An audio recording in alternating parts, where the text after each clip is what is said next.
Good evening, everybody. Welcome into the Nittany Lion Sports Report. It's live here on Bob Long Sports. Bob Long, Tyler Gehlhaus alongside. Well, it's post-bye week. We're all refreshed, recharged, ready to talk some Penn State football, and we'll have a very special guest at the tail end of the show as our guest picker. His name, Tony Kress. His profession, or his passion perhaps we should say, he's the head coach of the Sacred Heart St. Bernadette Saints, a youth football program. And we've talked a lot, Tyler, about obviously college football. We've gotten down to the high school level, talking to LaSalle, coaches, players, etc. over the course of the year. We've broadcasted them on Bob Long Sports. So now let's talk to the roots of the game itself, and that's youth football. So we'll talk to Tony, see where the sport is going. He gets to talk to a lot of parents who are making that key decision. Does my son play football or not? Excited to talk to him about that. And he is a Penn Stater. He'll give us his insight on the team, and then, of course, we'll make our picks. But first, Tyler, happy rest bye week to you. Glad to have you back here in the studio. A big game this weekend against Minnesota. Two undefeated teams, something that I don't think anybody would have thought at the beginning of the year. They're heading to the Twin Cities for a noon kickoff, 11 a.m. local, and this is the biggest game in years for the University of Minnesota. The first game that Penn State will play this year after the release of the college football playoff rankings. They're in the top four for the first time as a program, so there's a lot of firsts this weekend. Yeah, there are a lot of firsts this weekend for sure, Bob. First thing that jumps out to me about the two teams, Penn State and Minnesota, sure, they're both undefeated. As a surprise to many, I think that Minnesota is probably the bigger surprise to people across the college football landscape. At the same time, Penn State is a surprise to many as well because of the schedule and because of the young team, new quarterback, new running back, a lot of new faces and in new spots for Penn State this year. The one thing that jumps out to me, the difference between the two teams outside of talent is the way that they got to their point right now at 8-0. Penn State has beaten obviously every team as well as Minnesota, but they've beaten stronger competition. They've beat them at home. They've beat them on the road. They've beat them with defense. They've beat them with offense. When I look at Minnesota's schedule and who they've beat, it's like night and day between Penn State's schedule, their resume. You want to talk about night and day, though, with this Minnesota team? Yes, their competition hasn't been great at any part of the season, but if we siphon off the first 8 games into 2 4-game seasons, it is night and day. I mean, a 7-point victory against South Dakota State, a 3-point victory in overtime against Fresno State, and a couple of no Power 5 teams, right? And then, now you turn it on against Nebraska. They have, ever since they beat Purdue by 7 points, they've turned it on Illinois, Nebraska, Rutgers, Maryland.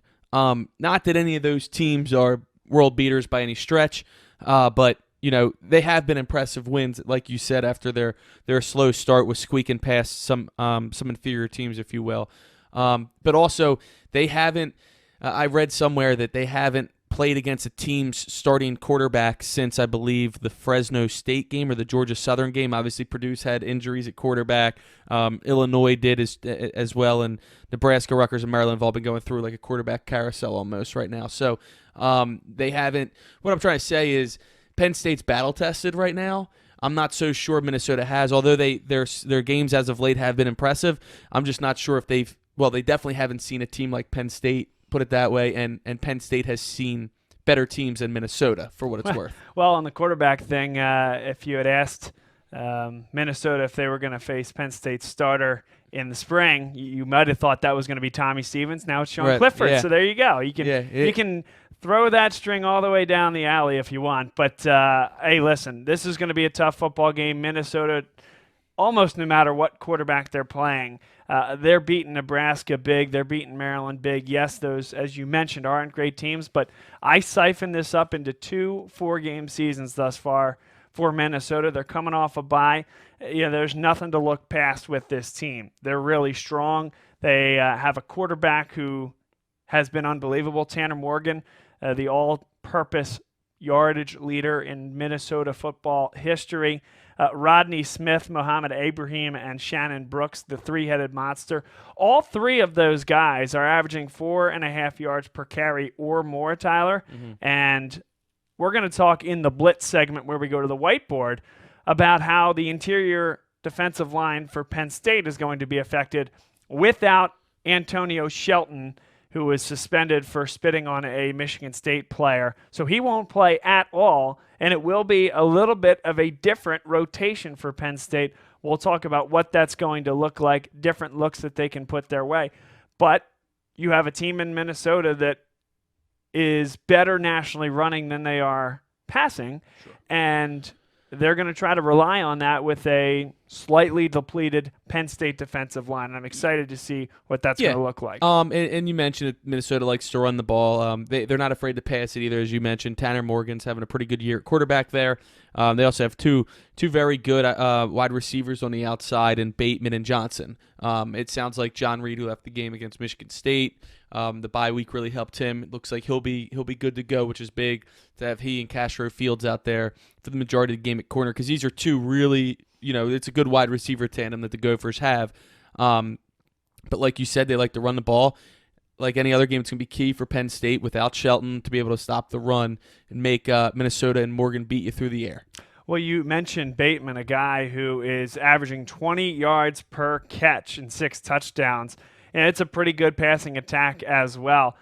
I'm very interested to see what it's going to look like in the Twin Cities this weekend. An 11 a.m. kickoff, yes, can be a little sleepy, but this is the biggest game that Minnesota has played as a program in a very long time.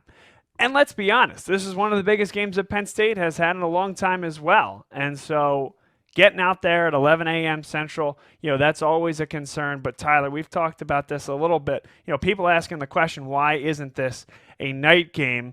The Big Ten has very unique regulations related to that.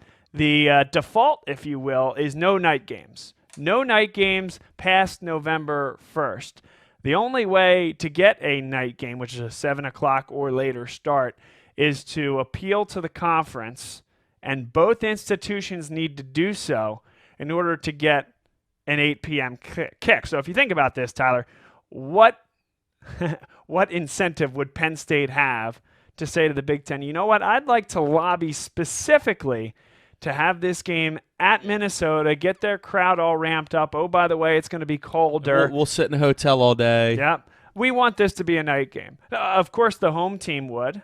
Right? You look at Ohio State. Why wouldn't they, a couple weeks from now, want to lobby for a later game? But why would Penn State acquiesce? And so that's what it comes down to. The Big Ten, the default from a conference perspective is no night games, 7 o'clock or later, unless both schools appeal, and then the conference hears that appeal and makes a decision upon it. The only thing that would benefit Penn State in that aspect would be more of a nationwide audience being a night game, but at the end of the day, they don't need to brand themselves like that.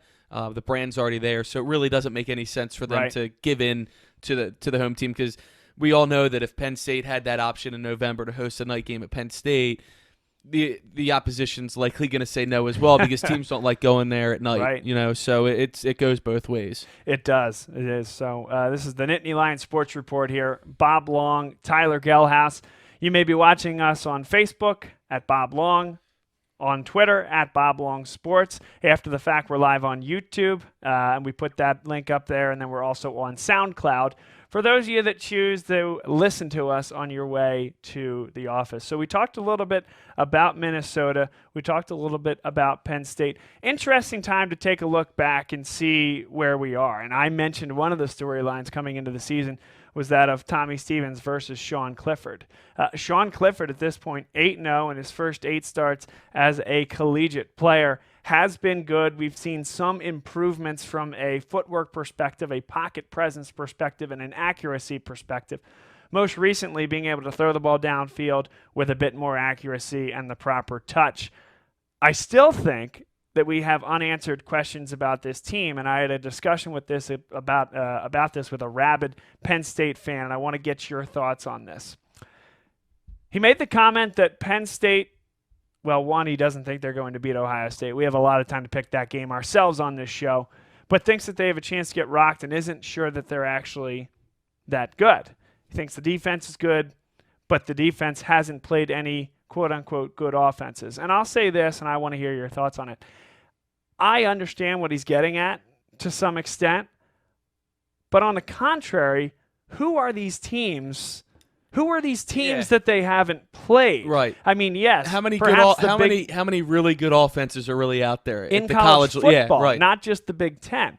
Okay, Oregon has a pretty good offense. Well, that's one of the top 10 teams in the country. Oklahoma has a great offense. Well, they lost to Kansas State, and I'm not convinced that they're really the number 16 team in the country. LSU, Ohio State, Alabama, and I mean, all those teams are pretty much top 10. And you know what? To win a national championship, you're going to have to beat two of those types of teams. So, that's kind of my thought on that. Sure, maybe this isn't the Big Ten's greatest year from an offense perspective. Ohio State's probably the best offense. Wisconsin maybe the second best offense, if it's not Penn State. But that's my thought. And I know there are other Penn Staters out there thinking the same way, so I wanted to address it here. Yes, I get it. The defense hasn't had a challenge against a top offense in the country. But who are these teams truly that we're talking about? Yeah, I mean, for the most part, they looked very good against Michigan, who just dropped 45 in the pouring rain against Notre Dame not too long ago. I mean, I don't know. It's kind of like one of those arguments like, oh, you haven't played anybody.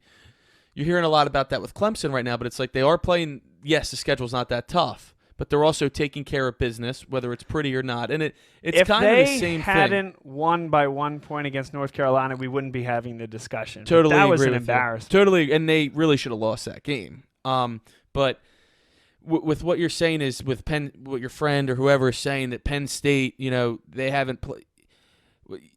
That argument's going to be there for every team, I feel like, no matter what. And at the end of the day, if it doesn't matter what competition they're going up against, because they've gone up against competition in the past that has made their defense not look great. I mean, the defense has consistently looked great all year. The offense has been getting the job done. And, I mean, that's all you can really ask for. The defense, I said at the beginning of the year, is going to hold them in every game. It's going to be the offense is going to have to come through and make some big plays in these games down the stretch if they want to get to where ultimately they want to be. And I think that Sean Clifford has shown the ability to take care of the ball. He's shown the ability to beat you with your feet when he has to. I mean, that Iowa game, he really beat them with his feet. Right. Michigan, he made some really nice throws, the right decisions for touchdowns. And Michigan State, I thought he played a really, really good game for being on the road, rainy conditions, sloppy field, and he put up 28 points. I mean, so yeah, he's not putting up 42, but he put up 28 points, and they won by 3 touchdowns. And their strength of victory is as good as anybody in college football. Right. The detractors would say they blow out the bad teams, and the solid to good teams, they keep it close. And the funny thing is, with the offenses, they've gotten out to really, really good starts this season. Oh, yeah. Outside of the Buffalo game, and even really the Pitt game. Think about, Idaho, obviously, they come out. Maryland, they come out the whole game. Purdue came out firing. Michigan State. Michigan State, firing. And then they've kind of slowed down. That is more of my concern is the consistency, whether it's play calling, whether the defense is making adjustments, the offense isn't. But they've come out like firing on offense. And it's at the end of the day, it's the defense has done its job. I don't know if they're getting complacent. I'd hate to think that.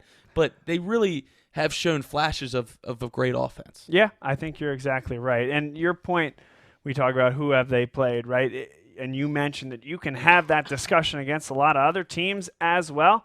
Well, that's a great segue. Let's go into the college football playoff rankings. Number 1 is Ohio State out of the Big Ten. Number 2, LSU. Number 3, Alabama. Number 4, the Penn State Nittany Lions. And then number 5, Clemson. Number 6, Georgia. A lot to break down there, but my first thought is this. I'm sure you watched the show, or at least saw some of the commentary surrounding it. There seemed to be a consensus on that desk that Alabama would need to win the game against LSU to essentially keep themselves in it, that a loss by Alabama at home is not recoverable if they lose to LSU. I disagree so strongly with that. I can't even truly express it, but I'll try. they talk about how Alabama hasn't played anyone and that their strength of schedule, strength of record, isn't nearly what the other teams are. And that's fair. Win or lose against LSU, especially if it's close, that strength of record and strength of schedule is going to go up. They play Auburn on the last game of the regular season. On the road. On the road. That strength of record, that strength of schedule is going to go up. And so we look at it here today, heading into the 10th week of the college football season. Okay, that's fine. Alabama doesn't have the resume that Ohio State or LSU does based upon the teams they've played. But that doesn't mean that that's going to be the case after week 13, week 14 this year, right? And so that is my general takeaway from the Alabama, I'll call it nonsense, that I heard from those guys at the desk. I don't think they're out with a loss. I really don't. And to say that they are, who would go in their place? Potentially the loser of Ohio State, Penn State, I suppose. Oklahoma could. Okay, sure. The winner of the Pac-12, Utah or Oregon, possibly. Yeah, I don't think any of those teams would jump that far, to be honest. Right. Yeah. So that's kind of the takeaway there. I feel like day one of these rankings, we're ready to jump in with some overarching theories and takeaways, and I just think it's too early because they are only considering the schedule up till this point. Yeah, well, it's funny you mention Alabama because I've gotten a sense too that if they lose at home against LSU, that it's going to be a tough recovery for them to get back into the picture. One, because LSU would have the 1-game lead, but really it's a 2-game lead because they'd have to lose twice for the right. You know what I mean? Head to head, right? Yep. At the same time, I actually heard more about Clemson being upset that they were 5 and Penn State was 4. But at the end of the day, if you're Clemson, I mean, you've had the easiest schedule out of all these contenders. You have the easiest by far conference, and you have easiest by far remaining schedule. So and the closest call of any of those teams. Right. So at the end of the day, you win out, you're going. They're not going to keep an undefeated previous national championship winner out of the play. I mean, it's just they're going to be in. If they lose, if they have a hiccup, if they have one loss, I think that they're done. And I think that's fair. And I think that is extremely fair too. I think that that's. I mean, really, if they would have lost to UNC, I'd be really interested to see where they'd fall. Yes. But they didn't. But at the end of the day, I think that I think out of all the teams, I would say right now, out of the top 6, with Georgia already having the 1 loss, I would say that out of the top 6, the top 5 are undefeated. I would say that Clemson and Alabama have the least leeway afford a loss, really. And remind you, this is week 1 of the college football playoff. A lot does change. However, I think that with all the teams playing each other, 1 playing 4 still and 2 playing 3, there's going to be a lot of shuffling. From a Penn State point of view, I think that they're in a pretty good spot right now. I think the fact that Ohio State is 1, as much as a lot of people hate to see it, that's only going to benefit Penn State as long as they take care of business the next 2 games before getting to Columbus to take on Ohio State. Because if they're number 1 still, and assuming Penn State would go to 3 next week if they win, and the loser of Alabama, LSU drops below them, which is a possibility, of course, it would be interesting, if Penn State loses a close game to Ohio State. There's probably not a better loss, we'll call it, in the country than really the loser of Alabama LSU. So I think it's going to be really interesting to see how this shakes up the next 3 weeks here. Yeah, I do happen to think that LSU might bump Ohio State next week for the top spot. Right. I think that's definitely a possibility. I would agree with that. But so hypothetically, if LSU beats Alabama, okay, and Ohio State, Penn State take care of business, does Ohio State fall to 2, you're saying? And then would Penn State bump to 3 and Alabama down to 4 or 5 and Clemson bumps up to 4? I mean, what would you see there? I think Alabama would bump down to 5, yes. And Clemson would just shoot up a spot. Clemson's up at 4. And then everything else, Georgia stays put, assuming everybody just takes care of business. Sure. But really, why not? You only really look at the top 6, I feel like. Yeah. Although I got to be honest with you. Pac-12? Pac-12, Oregon not being ranked ahead of Georgia is interesting to me. Well, yeah. Because Oregon controls the game, outplays Auburn, leads with 11 seconds left in the football game, loses to a really good Auburn neutral team. site, week 1. Yep, week 1. They've been very good. In the meantime, if they run through, win the North, and beat Utah in the Pac-12 championship game, again, it doesn't really matter, kind of to your point about Clemson. It doesn't really matter because Georgia is either going to lose a second game or significantly improve their resume by winning the SEC championship. And if Georgia runs the table and wins the SEC championship over Alabama or LSU, they're going to be in. The only question is, where does LSU fall at that point? Let's say it's LSU out of the West. Does Oregon jump LSU at that point? But now you have a common opponent. LSU beats Auburn. Oregon loses to Auburn. And so maybe that's how you let LSU in and the SEC get 2 teams in that theoretical situation. I do think, though, with what you're saying, it is quite a surprise that, they're pretty much saying that Georgia is better than Oregon by 1 spot, but Georgia's loss is a lot worse. I mean, at home to South Carolina is a lot worse than neutral site week 1 against Auburn. So it's interesting to see how they valued that. But yeah, I got one more for you. Yep. Baylor goes unbeaten, beats Oklahoma in the regular season, and then because there aren't divisions, Oklahoma's going to be the second team. Baylor plays Oklahoma again within the span of a couple weeks, within the span of a month, and they beat them again. 13-0 Baylor, 2 wins over Oklahoma. Nada in the non-conference. Again, so much would need to happen for that to be the case.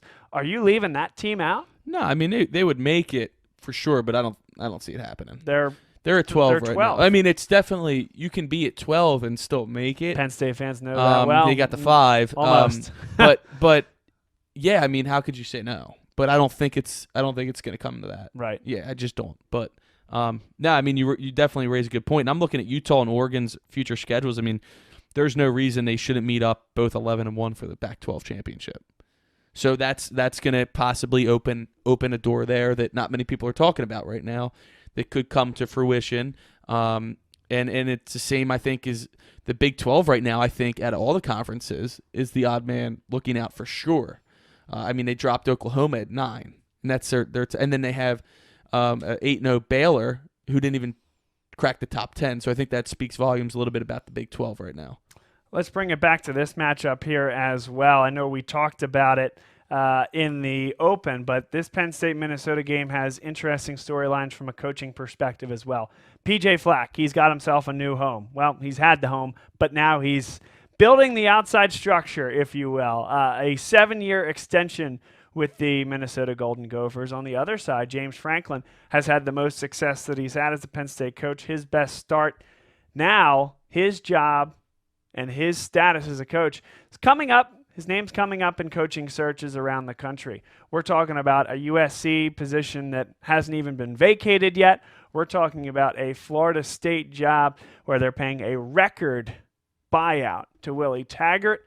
And I'm asking you, Tyler, I'm asking the folks out there watching our show, what do you think? I'll offer my thoughts first.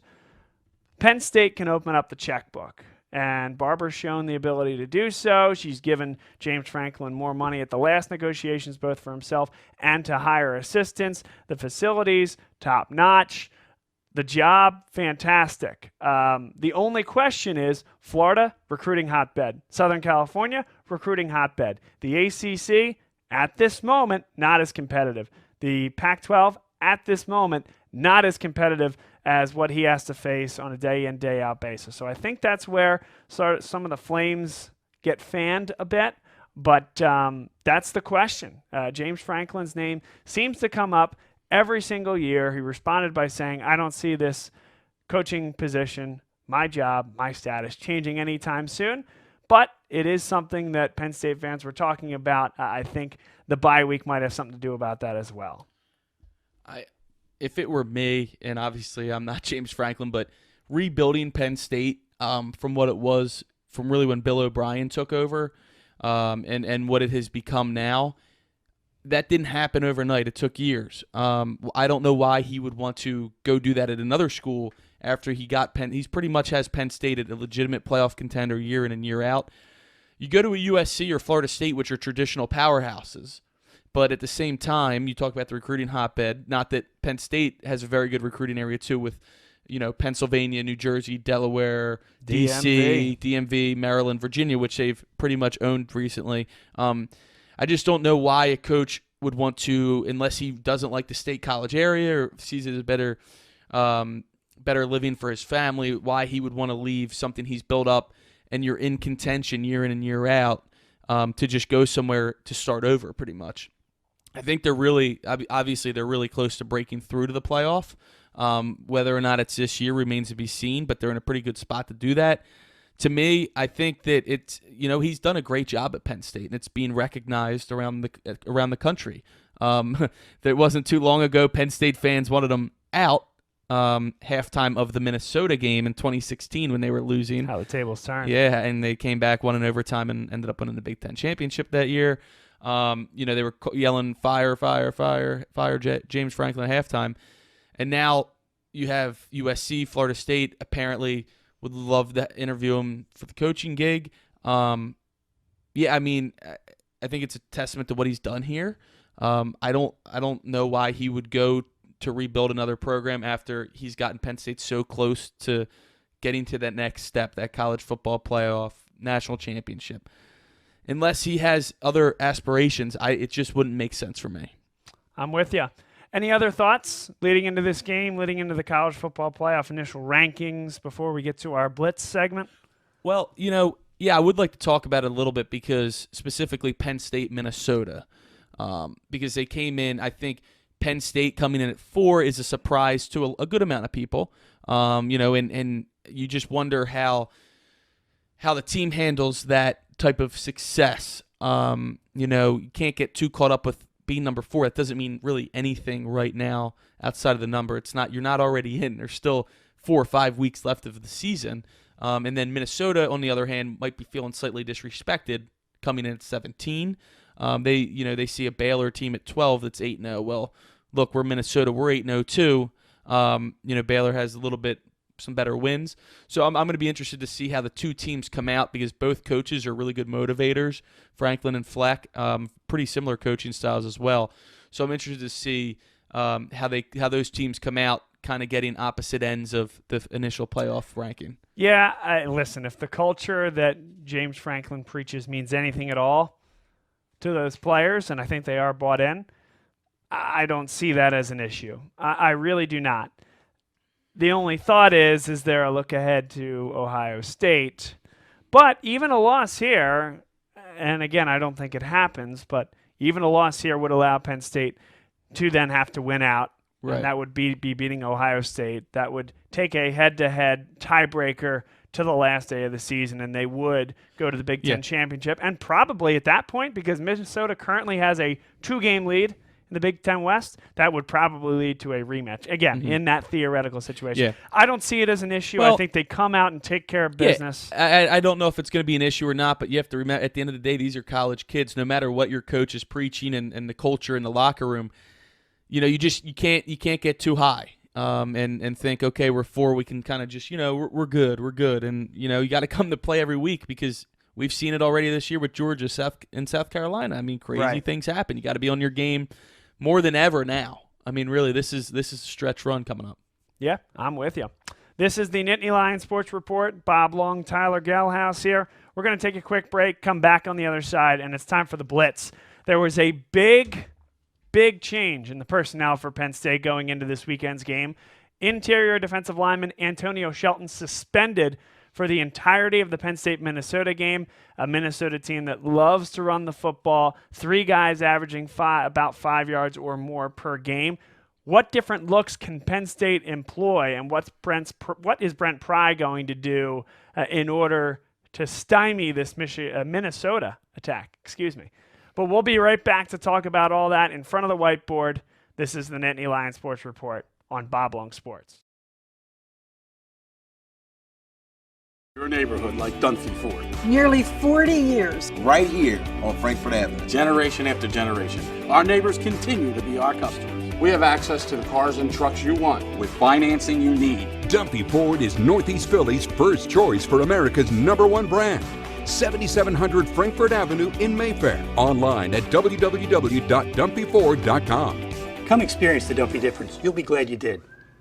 Welcome back into the Nittany Lion Sports Report. Bob Long, Tyler Gehlhaus, and now it's time to the Blitz. For the Blitz, where we go to the whiteboard and break down one concept of Penn State football. And today, it's going to be Penn State against Minnesota without Antonio Shelton. He's going to be on the sideline. He was suspended for the game for spitting on a Michigan State player. Obviously, not what Penn State wants. Certainly a time to take discipline into account. And I think overall the right move there from Penn State. Send that message, build that culture. However, it's an 8-0 versus an 8-0 matchup here. And what we're going to look at is how is Penn State going to line up defensively and what looks are they going to have in order to stop a really good Michigan attack. 3 different running backs averaging about 5 yards per carry or more. So the easy answer is right here. And these initials correspond to all the different players. Yetur Gross-Matos, Robert Windsor, Shaka Toney. P.J. Mustipher is the natural guy to slide in. He's going to get his first collegiate start on Saturday against Minnesota. And that's the easy one. Plug and play, stuff that gap, and do not let the Minnesota running backs, run through the guards. Antonio Shelton's been great in run defense here this year. Penn State's front four in general has been great against run defense, and I think P.J. Mustipher is going to have a great outcome in those types of situations. However, I don't believe that P.J. is going to play the amount of snaps of, say, Shelton and P.J. Mustipher combined for on a game-to-game basis. I don't think he's ready for a Shelton-like workload yet. So the beautiful thing about having a future first-round pick in Yetur Gross-Matos is that he is going to be able to slide in. He's been able to do that. 3 technique defensive tackle. There's 1 technique, which is going to line up right next to the center here. 3 technique, which is lining up on the guard's shoulder.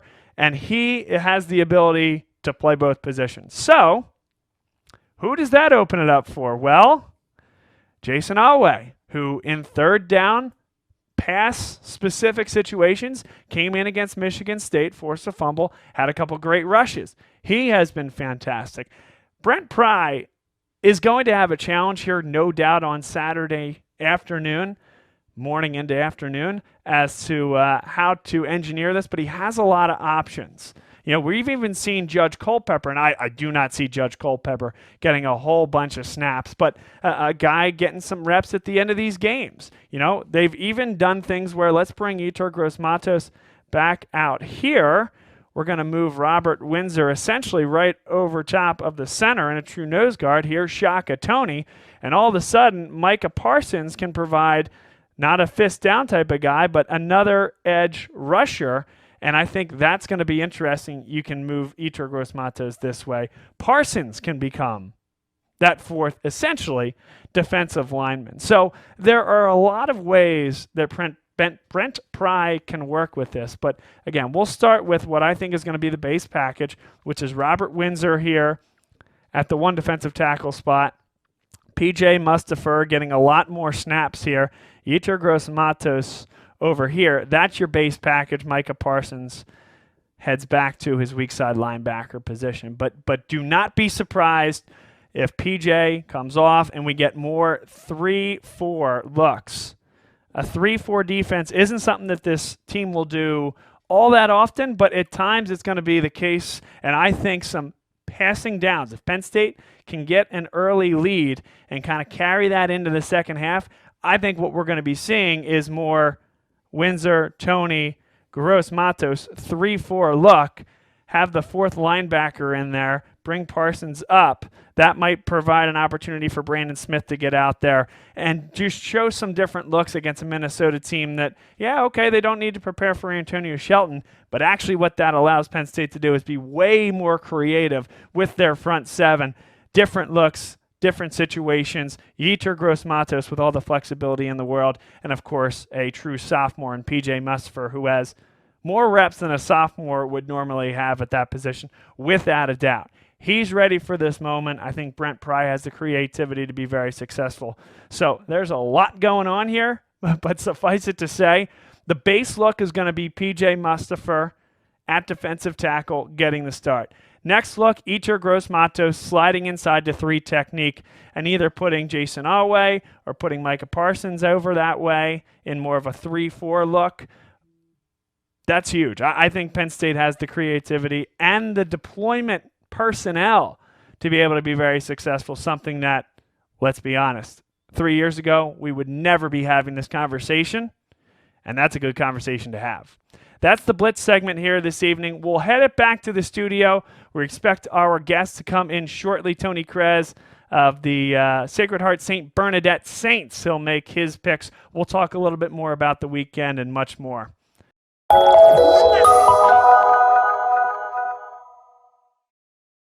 I chose CCM because I have found that this company, on the level of scaling that we have here, the volume that we are doing, to truly have every department head and employee fully engaged in the mission of the company to make it an originator-focused, production-first company. I have not found that anywhere I've worked, and I've worked at one of the largest banks in the world, down to the smallest tiny community bank and correspondent lender.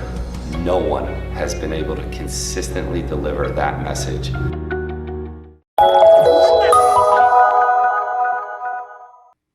All right, everybody, welcome back into the Nittany Lion Sports Report. Bob Long, Tyler Gehlhaus, and our man of the hour, the guest picker, Tony Kress, head coach of the Sacred Heart St. Bernadette Saints youth football team. Welcome, my friend. Thanks for having me, guys. We're excited to have you. And before we get into our Q&A, you heard a little bit of the Blitz, and I know Tyler had some thoughts on the Blitz segment that we did before we came into this guest picker segment. Yeah, I think with what you're saying with sliding Gross-Matos down, I think is an absolute possibility. Specifically, I think it's interesting that you put Jason Owe out there. Why that's interesting to me is now you have 2 of the quickest and best pass rushing DNs in the Big Ten, and Owe and Tony on opposite sides. Minnesota has a very big offensive line. Specifically, their right tackle, I believe, is about 6'8" and close to 400 pounds. Big guy. How quick is he going to be? That's what I'm trying to say. Is he going to be able to compete quickness-wise with those guys? I think that's something to keep an eye on Saturday. So I just wanted to point that out. Yeah, no, I appreciate that. That's a good thought. So back to Tony here. Where does he coach again? I know you like saying it, so can you say it the one Sacred Heart St. Bernadette Saints. Yeah. So tell us a little bit about the Saints. Tell us about how you got into coaching youth football. Okay, so the Saints, we're actually 2 parishes. We are Sacred Heart and St. Bernadette. So Sacred Heart is my parish in Havertown. St. Bernadette's is a parish in Drexel Hill. They actually merged about 5 years ago due to not having enough kids to field their own teams anymore. One Sunday, last 2 summers ago, in the church bulletin, it just said we need a coach for 3rd and 4th grade flag football. I emailed the contact, just wanted to know kind of like what the time commitment was. Sure. And he told me it's 2 hours a week and then a 2-hour game on Saturdays. And basically he said if we don't have a coach by Friday, there's no season for the kids. So I was like, oh, well, then I'll definitely do it. Guilt trip right there. Yeah, some Catholic guilt. So I was like, I'll do it. I just need a few parents to help me out. So I'm the head coach, but I have about 4 or 5 dads that help out as well. So they make it a lot easier. That's great. Yeah. Well, and from many humble beginnings like that, we've seen successful coaching careers blossom all over the place. Don't. Come on. I think I'm happy where I'm at Flag. I have a very flexible schedule that allows like James Franklin not taking the Florida State job. He's happy where he's at. He's getting the communion money, I'm sure. The job right now allows me to go to Penn State for a few weekends. There you go. It's very flexible with schedule. Oh, yeah. So the coaches all get together at the beginning of the year at a bar and make the schedule up there. So I usually plan ahead, and our bye week the last 2 years has coincided with like the whiteout or something like that. Nice, So perfect. working it out amazing in my how that favor. happens, Yeah. huh? Yeah. Schedule maker somehow it gets it to be that way. How is the team doing this year? Technically, we don't keep score, but we have 2 losses. I think we're 4-2, maybe 5-2. Cool. Okay. So we've got 3 more games left. Big Thanksgiving Day game against the big rival St. Dots in Drexel Hill. Oh, that's St. neat. Dots. So yeah. I'm not a local, but I've been told by everyone that it's a very big deal, even for flag. So it's How old are these kids again? I coach 3rd and 4th grade, 8 and 9 years old. Nice. Yeah. Their dads played that game when they were 8 and 9 years old, and their grandparents probably played at 8 and 9 years old. So I get told a lot. We got to win that game. Is it's not 11 on 11, is it? It is 11 on 11. Is it? Okay. It's actually exactly like regular football. We try and get them to, when they do make it to 5th grade JV, that they can jump right in, and except for tackling, it's pretty much the same thing. Yeah.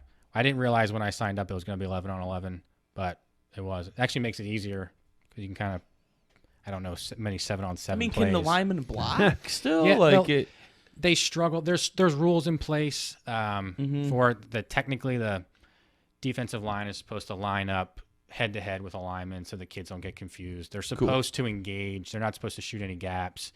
It's more instructional so that we can get the kids in, get them excited to play, but so that in 5th grade it's not like day one. Right. It's more about teaching them structure. I actually think it's a great way for people to get in, for kids to get into football.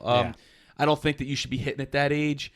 And I think that's why flag football is a great introductory to when you can get to that stage, whether it's, middle school or high school, because of injuries and not being coached properly. I think that you can still learn a lot about football by playing flag football, and I think that's a real benefit for really everybody involved.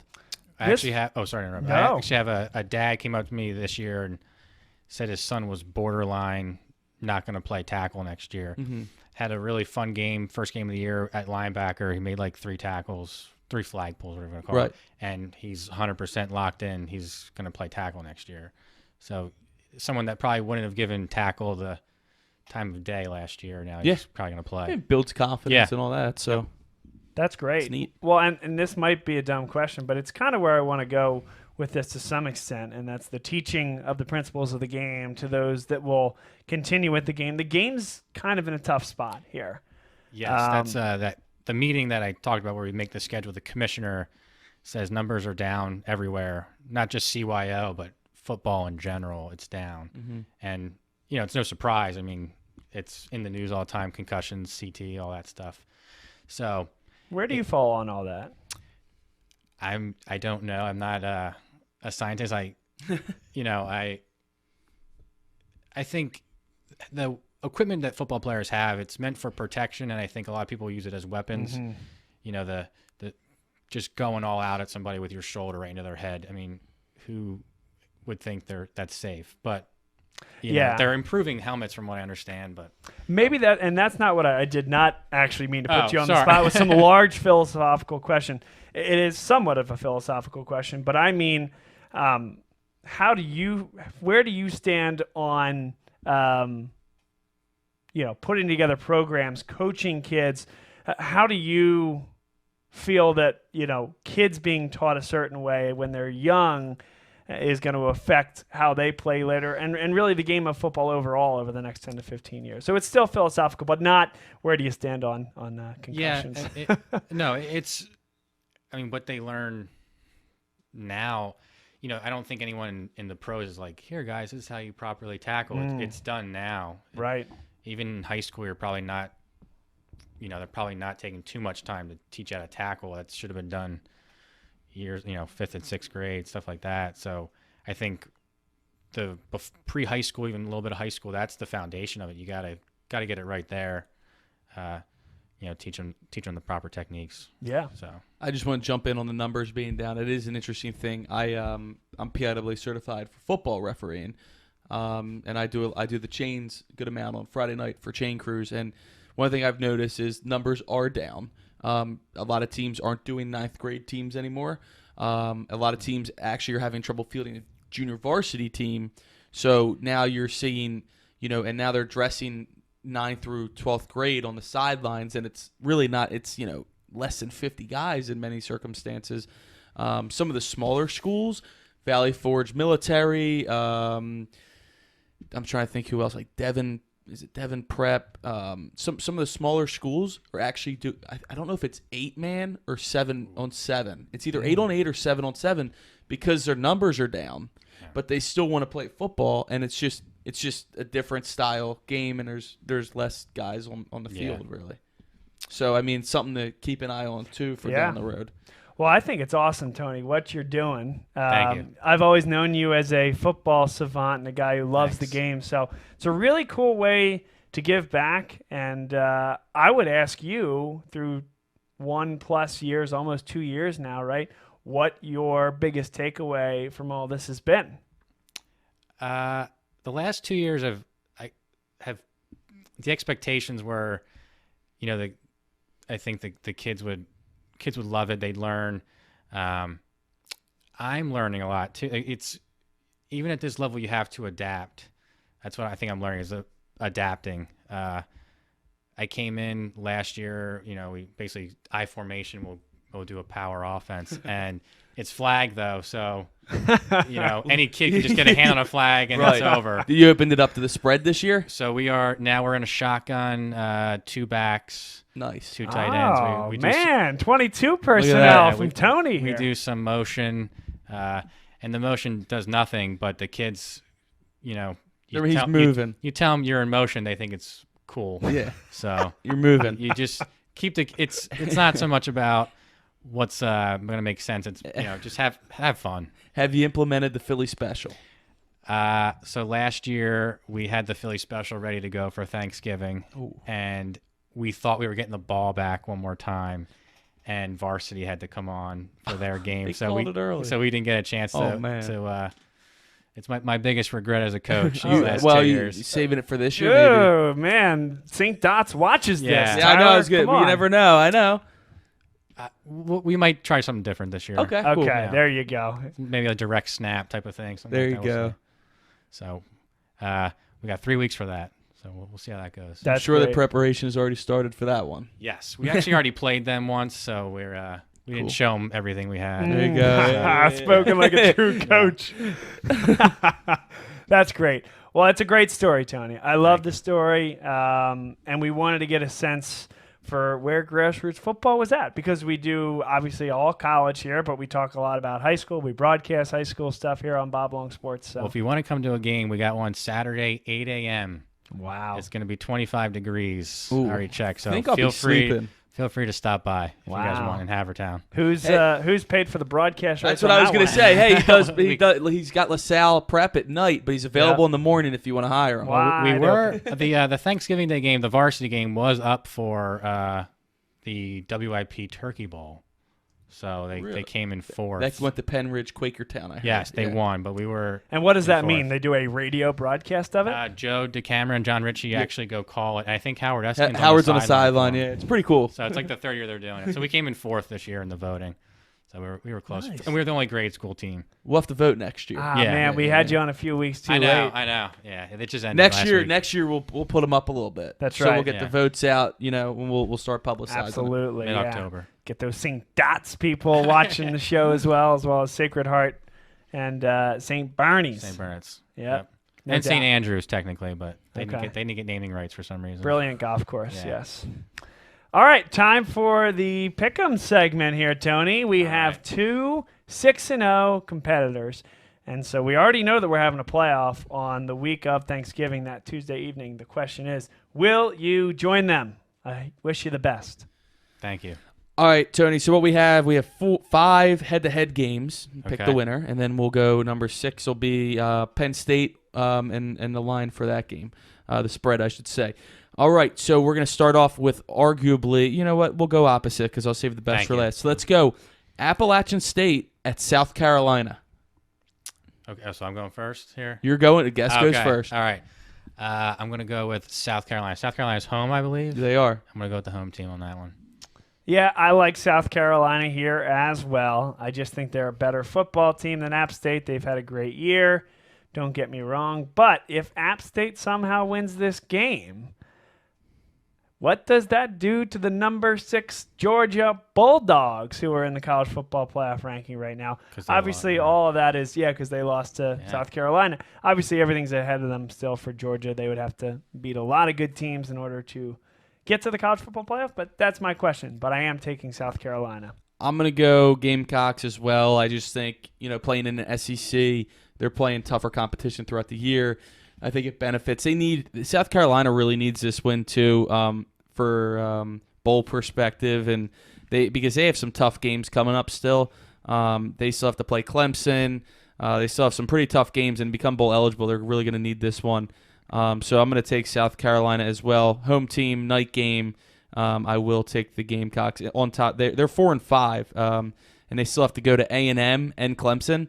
So they got to really win this game if they want to make the postseason this year, and I think desperation will come through for them this week. And we as Penn State fans know, though, App State, well, yeah, it can get scary. Michigan even knows that more. Yeah. So next we're going to go Wake Forest. I believe they came in at 19 in the college football playoff. The second best team in the ACC travels to Blacksburg to take on the Hokies of Virginia Tech. I'm going to go with the upset here. I'm going to go with Virginia Tech. That all? That's all. That's it. Like I said, I left my notes at work today, but I had an explanation. That ain't I do remember guess. thinking Virginia Tech. That's what's going to be. I like Wake, but I feel like I'm walking on a landmine here. I just don't think Wake's very good. And Virginia Tech played Notre Dame well, but now I have questions about that team. I don't know, and it's tough going into Lane Stadium. Give me Wake Forest against my better judgment.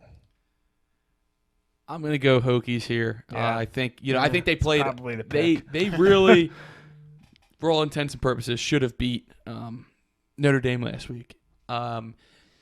Now that could go one of two ways. It could be heartbreak, and now we got to come back. But I think it's a good opportunity for them to get a ranked win. And then I think it's also going to put even more of a damper on the ACC as it stands as a whole. That would be the only other ranked team outside of Clemson, and then they would probably no longer be ranked, Wake Forest. So another interesting storyline to pay attention to. I, too, have the Hokies taking care of business at home this week. Let's move to the Big Ten, where we have a battle out west between Iowa and Wisconsin. Game is at Wisconsin. I'm going Wisconsin big here. Big? I believe Wisconsin's lost 2 in a row. I think they're a very good football team that just played a even better football team in Ohio State, and I think they just run it down Iowa's throat. Yeah, Iowa's a pretty good defensive line, as Penn State saw, but I do think that Wisconsin finds a way to win this football game. Iowa's good, not great. Playing this one in Madison is a factor for me. Wisconsin keeps themselves in the Big Ten West race by winning this game. I don't see any way that Wisconsin could lose 3 games in a row. That is why I'm going Wisconsin. I don't see teams. I think are pretty even. With that being said, I think they are a tad better. They are home. They're not. I can't see them losing 3 games in a row. I mean, at one point they were top 6 in the country, top 8, whatever it was. 4 shutouts. Yeah, there's no way they can lose 3 games in a row. I just don't see it. Especially they come back home now. They haven't been home in a while. They were on the road twice, lost, had a bye in there too. I like the Badgers as well. Now we're gonna go to the Big 12. Kansas State catching fire as of late. They take on, they're ranked, and they take on unranked, who was previously ranked very high at the beginning of the season. My playoff pick shows how much I know. They travel to Austin to take on the Longhorns, horns down lately. So, yeah, K-State at Texas. Yes, I noticed that they were hot right now. They had a big win, I believe, 2 weeks ago against Oklahoma, who they were one of my big playoff picks. I thought I was riding the Jalen Hurts wagon for a while. I'm going to say Kansas State wins. Texas is just one of those teams that's always ranked very high, and, man, did they always let you down. They always seem to finish 4 or 5 losses every year, last couple of years. But I'm going to go Kansas State. I've lost my shirt twice with relation to Baylor. I very well may lose my shirt here with relation to Kansas State. but I do not see this as a great football team. I think Texas is going to win the game playing at home, and Kansas State falls back to earth in a huge way. Yeah, I'm going Texas too here. I don't know why. I really don't. I just think home game. I think Kansas State's due for a loss because I think that they've been playing better than they really are. So I'm going to go Texas. Desperation kicks in a little bit here as well.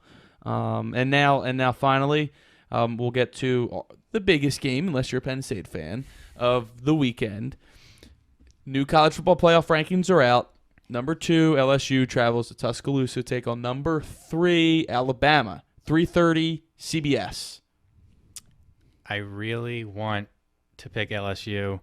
They finally have a quarterback, it seems like, for the first time. Their offense has been pretty impressive, but I cannot go against Nick Saban, Alabama at home. I'm going to go with Alabama in a close one, but Alabama. Sweet home, Alabama.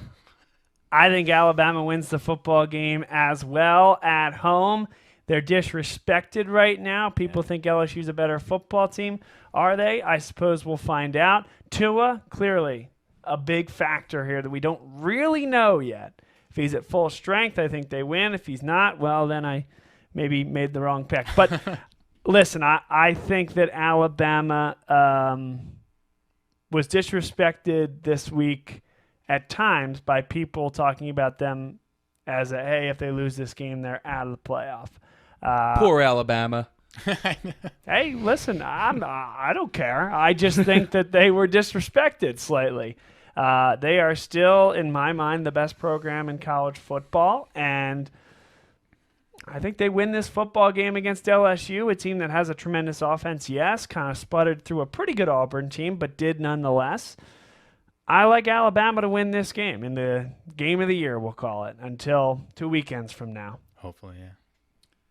I'm going to be the outlier here. I'm going to go Tigers. Okay. I think Tua coming off of injury, I mean, I expect him to be good, as always. How good, I don't know, coming off of injury. I know what he's capable of doing.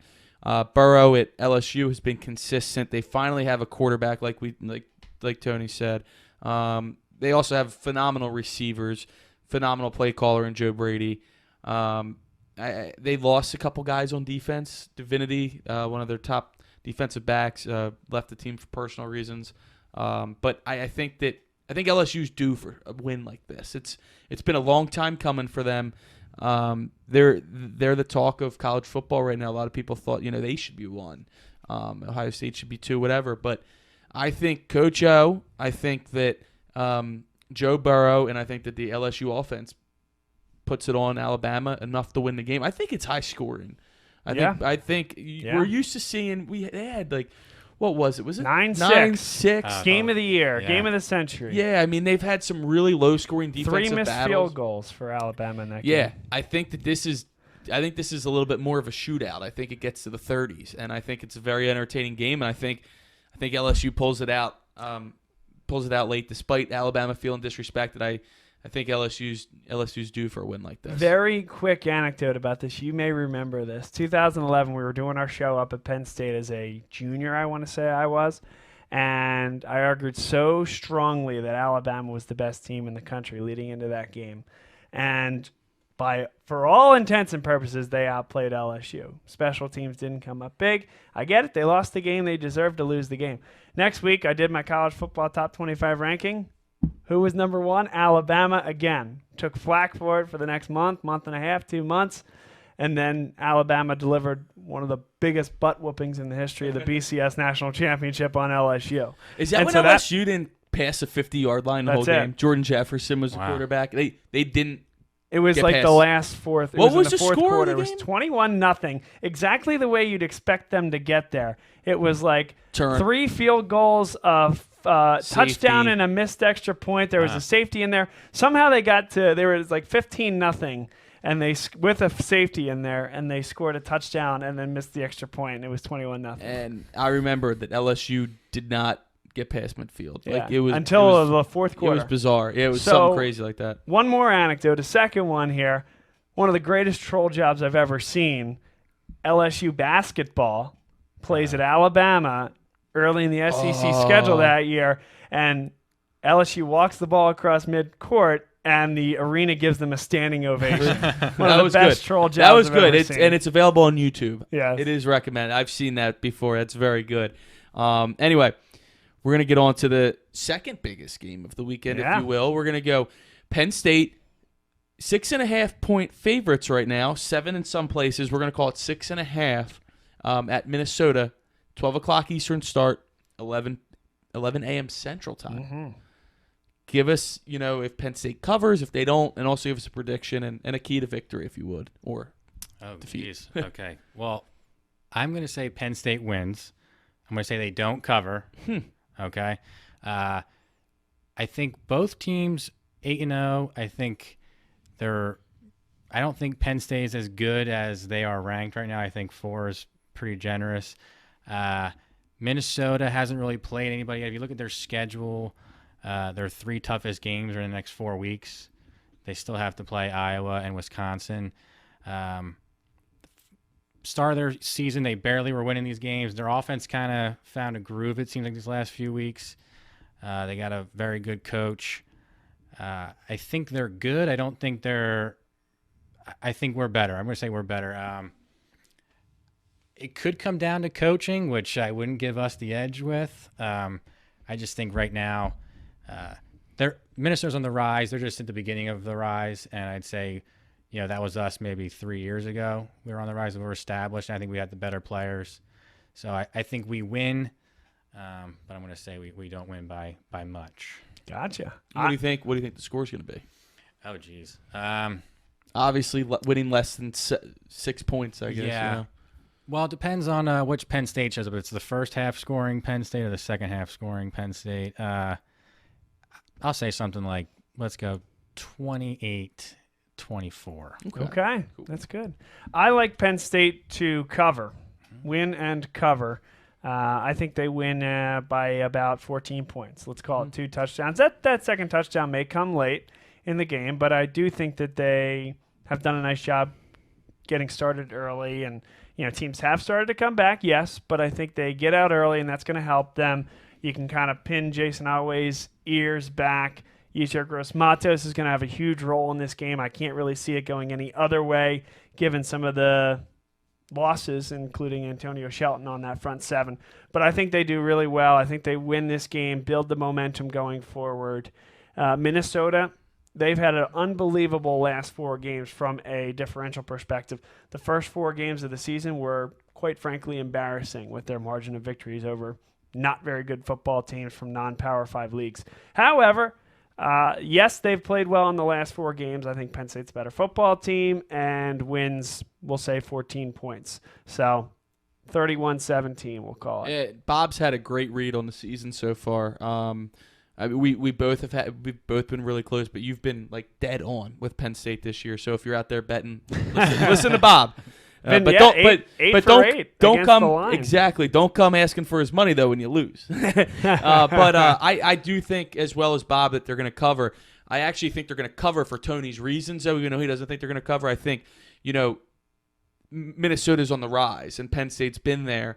Penn State has better talent across the board. They're deeper, more depth. Wisconsin does have guys at receiver though that would definitely. Many. Yeah, I mean, they'd be playing for Penn State without a doubt. I mean, they have good receivers. They have good running backs. A couple really good guys on defense. But I think Penn State has too much talent and too many spaces, too many places, too many weapons as well. I just think that, this team's on a mission right now. I don't know how it's going to end. I'm not saying it's going to end with the national championship, Big Ten championship, but I do think they cover. I think it's in the ballpark of 10-13. I will go 10 for now, which is cover. I'm going to say 27-17 Penn State. I just really like their chances in this one. Again, I talked about it earlier. They're battle tested. Minnesota, not so much. But it's going to be interesting by all counts. Minnesota's biggest game in years. And it's a huge game for Penn State, too. It's the highest they've been ranked in the college football playoff ever. So should be a good one. All right, lock it down, Tony. You are in the system, my right. friend. Cool. Good luck this See you at weekend. Thanksgiving, I guess, right? Oh, yeah, about That's that. right. Make it Cool. happen. All right. Thanks for having me, guys. Yeah, this was a lot of fun. Thanks for giving us a look into the world of youth football, And where don't- we are right yep, now. Don't forget 8 o'clock Saturday. 8 o'clock Saturday morning. Bob will be there with the camera. Bring a coat. Yeah. Great. All right, Tyler, anything more? Other than when we come back next week, it's going to be interesting to see what the rankings are, because there's going to be some shakeups, obviously, with LSU and Alabama playing. So looking forward to that, and looking forward to see if there's any upsets and other major shakeups up there. Yeah, I say this every week, but this week as much as ever. Enjoy the football, folks. It will be a good one. 12 o'clock noon, Penn State against Minnesota. However, not big noon, as it were. That is relegated to Fox. Did I say relegated? Reserved for Fox. And then at 3:30 on CBS, LSU, Alabama, game of the year until 2 weeks from now.